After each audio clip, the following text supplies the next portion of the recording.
Support for Central Florida Public Media comes from the UCF College of Business, offering the new online Space MBA, designed for professionals in innovative and high-growth industries. Beginning spring 2026, students gain advanced business skills through the lens of the space economy. Learn more at business.ucf.edu/Space MBA. NASA policy, commercial space, and nuclear power on the moon. You're listening to Are We There Yet?, a radio show exploring space exploration. Hi, I'm Brendan Byrne. From a new interim leader to potential budget cuts, NASA has been going through major changes under the Trump administration. We'll speak with the Planetary Society's Casey Dreyer about these policy changes at NASA and an update on the agency's funding. Then, Acting Administrator Sean Duffy wants to put nuclear technology on the moon for future lunar exploration, national security, and a pathway to get humans to Mars. And finally, the Trump administration signed a new order that aims to help commercial space companies launch faster with fewer regulations and constraints. We'll speak with space policy analyst Laura Forsick about the executive order and the future of commercial space. That's ahead on Are We There Yet?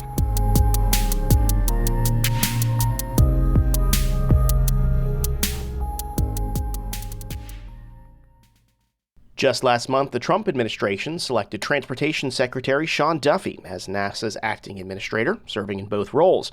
In his short time at the helm of the space agency, Duffy has already begun to voice some big changes and projects he hopes to bring to the agency. But amidst leadership changes and new goals, NASA faces a 25% budget cut that would slash science research and exploration like the James Webb Space Telescope, the Martian rovers, and more. So what's happening at NASA, and how are policy changes impacting the space agency and our scientific endeavors in space?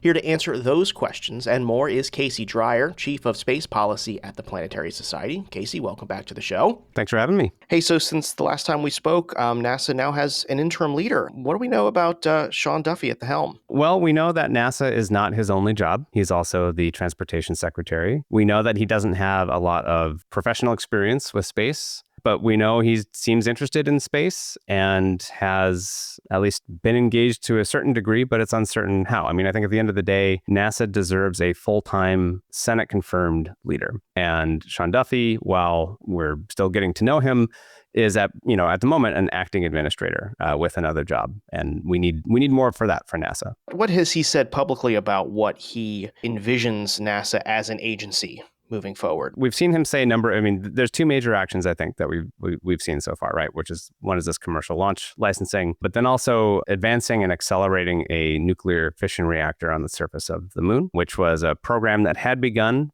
years ago with a smaller goal of 40 kilowatts, and now is kind of being accelerated to 100 kilowatts. There's really good reasons to do that, so I'd say that's a promising first step. He's made less promising statements regarding the role of Earth science at NASA, of which I think is not well informed and certainly ignores the statutory requirements of the agency as defined by Congress going all the way back to when NASA was established to understand phenomena in the atmosphere and space. How does a nuclear reactor on the moon kind of build into these long-standing ambitions of continued human presence on the lunar surface? If you want to do anything more than a camping trip to the moon, you will need to stay and somehow have power for the lunar night. Lunar nights are 2 weeks long, so solar panels won't cut it. Probably can't bring enough batteries. We need a source of power that is independent of the sun. And for a long time, that's been understood that fission reactor is one way to provide that. There have been a number of experiments putting fission reactors in space. And we should say there's a lot of, obviously, nuclear has a lot of meaning and kind of history wrapped up in that. But these things don't launch while they're active. They launch inert. And we launch nuclear material into space all the time, in plutonium-238, a radioactive material that powers deep space spacecraft like the Voyager space probes or Mars Curiosity and Perseverance rovers. Fission, though, just gives you more power. And if you want to do things like, anytime you take a battery power or direct current and spin something, you need a lot of energy. Spinning things, keeping humans alive, you want to process material on the moon, you want to do good scientific experiments, you want to just do pretty much anything for long periods of time, you need power. And fission is the most efficient way to provide that. And so doing a fission surface project has been a long time part of the Artemis planning and projects. And this just accelerates it again a little higher and faster, very responsive actually to a recent report that came out from Bhavya Lal, who was leading part of the Biden administration's NASA leadership. Does this kind of line up with how the Trump administration is setting up the agency for future funding. Sean Duffy says we want to put a nuclear reactor on the moon. This is for longstanding human presence. But the Trump administration wants to cut NASA's funding. How do those two jive together? Do they? They don't really, which is the interesting detail, right? It's not clear what portion or how much money they're willing to spend on a project like this. I mean, yes, they're proposing to cut NASA by 25%. Most of those cuts come from science and technology, but they also cancel in-space nuclear propulsion efforts at various NASA centers under the technology portfolio. Fission power was preserved, but seemingly at a very low level. This requires more, and it's declared to be in partnership with industry. But at the end of the day, industry needs to be paid. They're not doing it out of the goodness of their heart. So it's really just frankly unclear. Add to that the enormous loss of expertise through the workforce departures that we've seen at NASA, numbering about at least 20% now within a single year, just unprecedented in the history. I mean, any business you would work at where a fifth of your colleagues were kind of raptured out of existence and within a single fiscal year, within single months, would not feel like a growing and dynamic business, right? That's what happens when things are going out of business.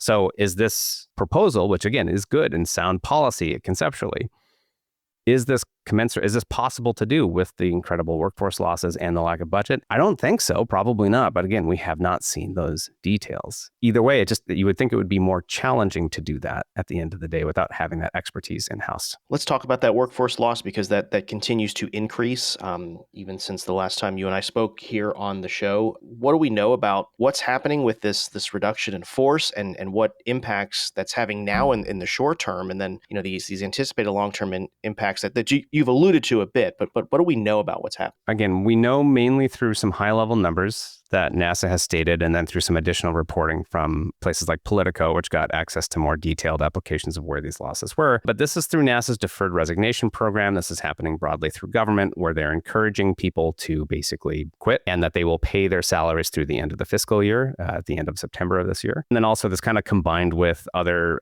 early retirement incentives and so forth. And it seems like, again, that NASA has just been saying yes to anybody, even though they said there would be mission critical people would not be allowed to take this program. It's hard to say if that's been the case, because something like over 4,000 people have. And that's, more than 20% of NASA's entire workforce in a single year is disappearing. As of now, NASA has its smallest civil servant workforce since 1961, probably since 1960. When you lose that much people that quickly, do you know how to do things? Do you know how to do things safely? Do you know how to do things efficiently, effectively? I've been saying this for a while, kind of what's the goal here?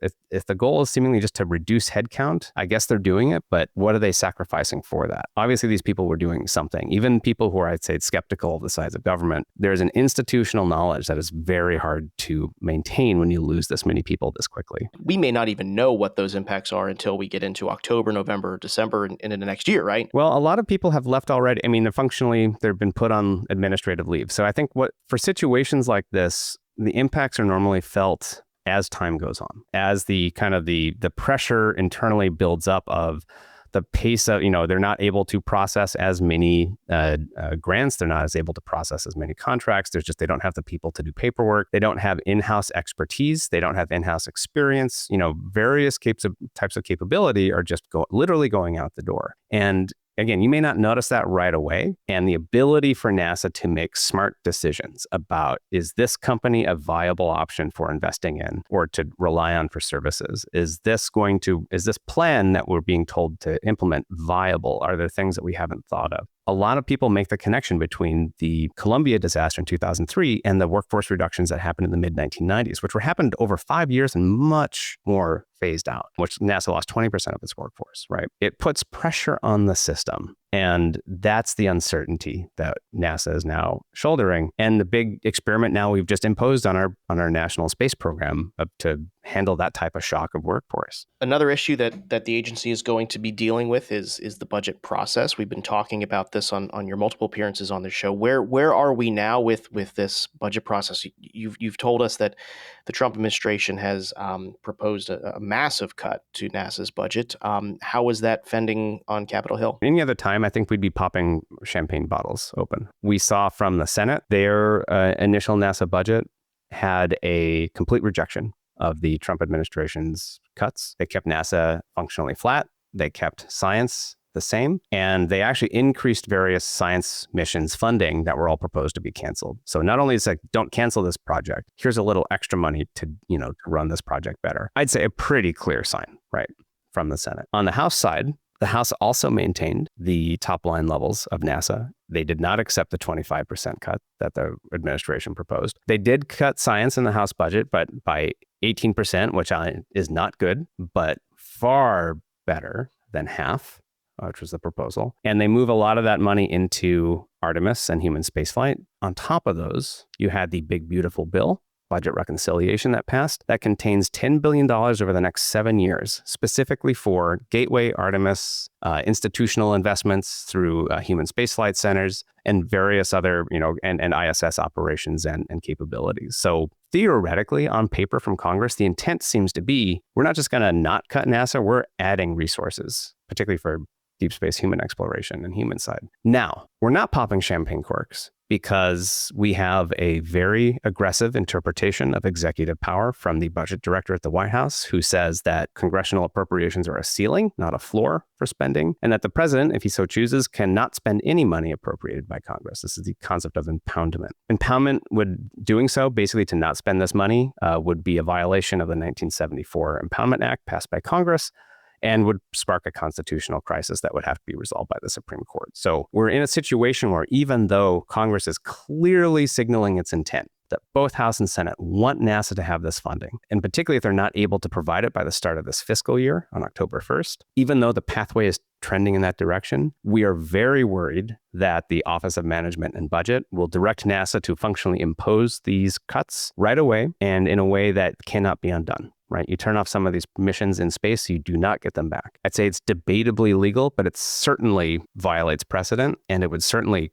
profoundly ignore not just congressional intent, but public intent, which has been, I'd say, profoundly against these cuts as well. Finally, Casey, your organization, the Planetary Society, advocates for, scientific exploration of space and a lot of things that NASA does. A lot of people listen to the show want to do that. Do you have any advice as to what people can do in this time of frustration to advocate for NASA and space science? It's frustrating, but it's also a reminder of why we have organizations like this and why we need all to step up and express, as citizens of our democracy, that we do care about this. So, my advice is first not to give up in advance. My advice is don't let frustration turn into nihilism or to just say nothing works.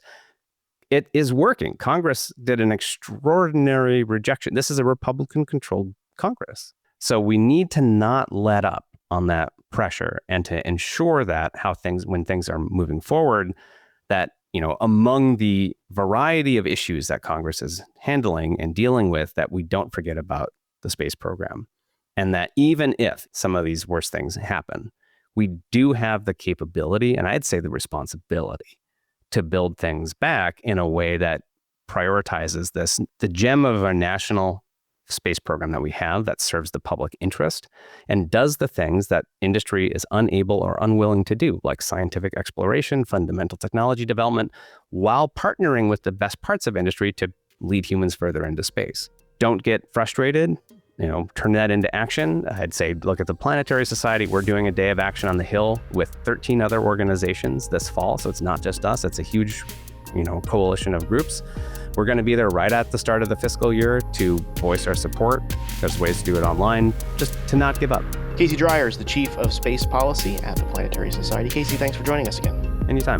Still to come, developing nuclear technology on the moon. This is not a weapon. We're not talking about nuclear war in space. We are talking about energy. Even when it comes to the moon, we're so used to the sun shining down on the moon that we do solar panels. We do, solar energy on the moon. That's what we're used to. But if we want to stay there long term, if we want to stay there for months, weeks even, we need some other source of energy, and that's nuclear power. That's ahead on Are We There Yet?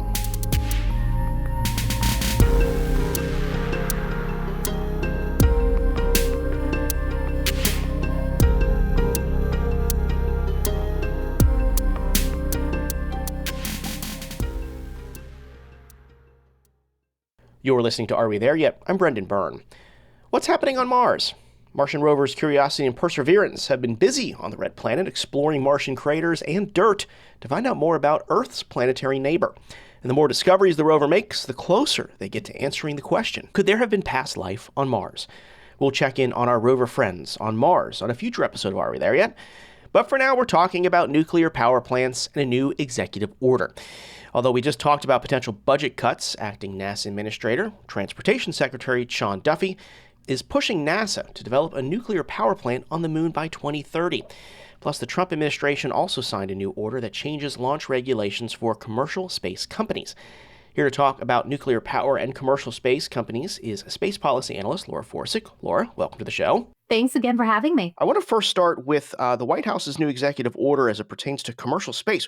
What do we know about it, and how is this being kind of greeted by the commercial space industry? This is welcomed news. We've had a lot of setbacks and delays due to regulations and the way that licensing works with the FAA. The Federal Aviation Administration actually is the one who licensed commercial spaceflight launches, landings, and spaceports. And there's been some attempts at reforming the process that have not gone well. So this new executive order is a decision to try to fix what really needs to be fixed and maybe speed things up a bit. What are those things that needs to be fixed? Well, there's environmental review. And of course, we want some environmental review, but a lot of it does tend to slow the process down. So they're looking at how they can speed that up. There's also I'm not going to go into details, but there's something called Part 450, which was meant to speed things up, but unfortunately did the opposite. It was a reform process of how you get licensing for commercial launches. And unfortunately, it did not work out the way as intended. It became more cumbersome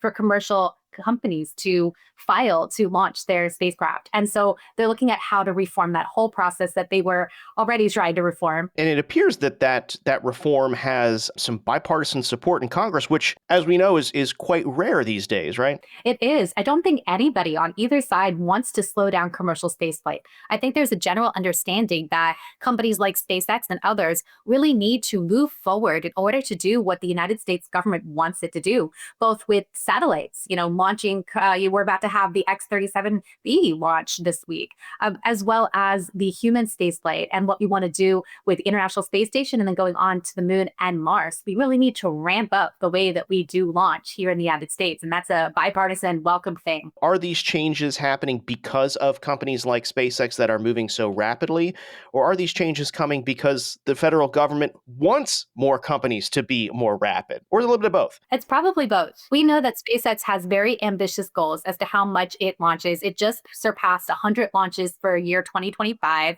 And so who knows how many it'll get to by the end of this year. So they have moved rapidly, but they do come across those barriers, especially when it comes to its Starship, which it has had technical problems. And the review process with Starship does slow things down, as is needed. There's a balance there of how do you do the proper reviews to make sure that everybody is safe on the ground, which is what the FAA is concerned about, and that wildlife isn't negatively affected. And then how do you also make sure progress is still happening with commercial spaceflight? You mentioned the FAA under the Secretary of Transportation, Sean Duffy, who is also now the acting administrator of NASA, holding dual roles here. With having the Secretary of Transportation overseeing NASA and overseeing executive orders like this one that we're discussing now, does that kind of, for lack of a better term and without a pun intended, speed things up a bit? Does seem to be that he has taken to this new role of his. It's a temporary role that he's sharing. He's both acting NASA administrator and Secretary of Transportation, and he really seems to have taken that on and really moved forward some things that have been sitting around. So it's not just a placeholder position for him. I do think that he's really trying to move things forward, especially on the transportation side. We're mentioning that one of the largest users or beneficiaries of these regulations is, or these changes in regulations is going to be SpaceX, right? Because they launch so rapidly and they launch so much. What are you hearing from other companies that may utilize SpaceX for transportation to orbit, right? Absolutely. One of the major successes that SpaceX has had that's gone under the radar is the rideshare program. They offer space on a Falcon 9 that is really inexpensive compared to historical options, and also pretty rapid in how quickly it can get to launch. So every so often, they will offer space not only on a rideshare, but even just space on an extra Falcon 9 that they can add on an extra payload. And that kind of accessibility to launch is something we really haven't seen prior to the past few years. It is revolutionizing the way people can get get their payloads to orbit. Previously, you'd have payloads sitting on shelves for years, sometimes decades.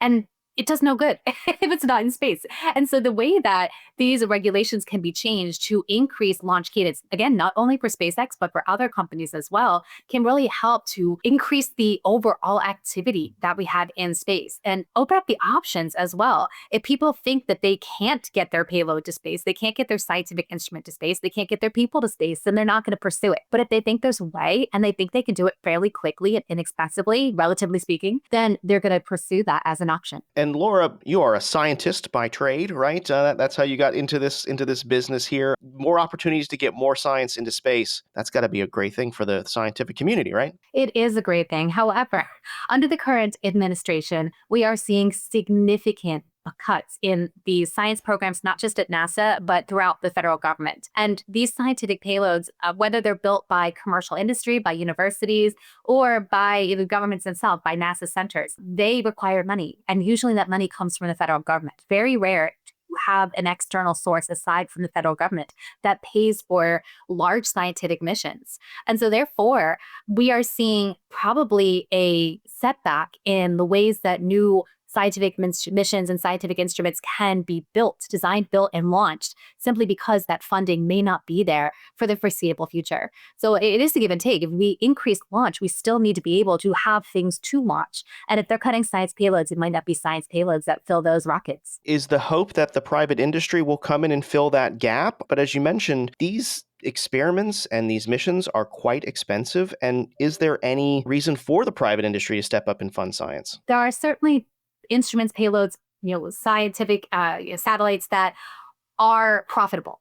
But most science is not profitable. That's usually why we don't do science in the near term. To get a near-term profit, it's usually a far-term profit. The investment that the U.S. government and all governments put into the science is expected to have a payoff maybe decades down the road. So unfortunately, when it comes to funding these things, you do get revenue sources, you do get customers, and you get private investors. But even those investors are expecting government funds as well. Over half of the money that comes in to the space industry is from the US government. Globally, it's from governments globally, but within the United States, it's from the US government. And so you do have quite a setback if that funding dries up or is significantly cut from the government. How do you fill those gaps with private industry that's not prepared, that doesn't have those lucrative means of filling those gaps? It's a chicken and egg problem right now. Laura, we talked a little bit about this. You alluded to it earlier in the conversation about Sean Duffy and acting NASA administrator, some of the things that he wants to do with the agency. And one of those things is putting a nuclear reactor on the moon, which when I say it out loud, it sounds terrifying, but it's actually a really good thing, right?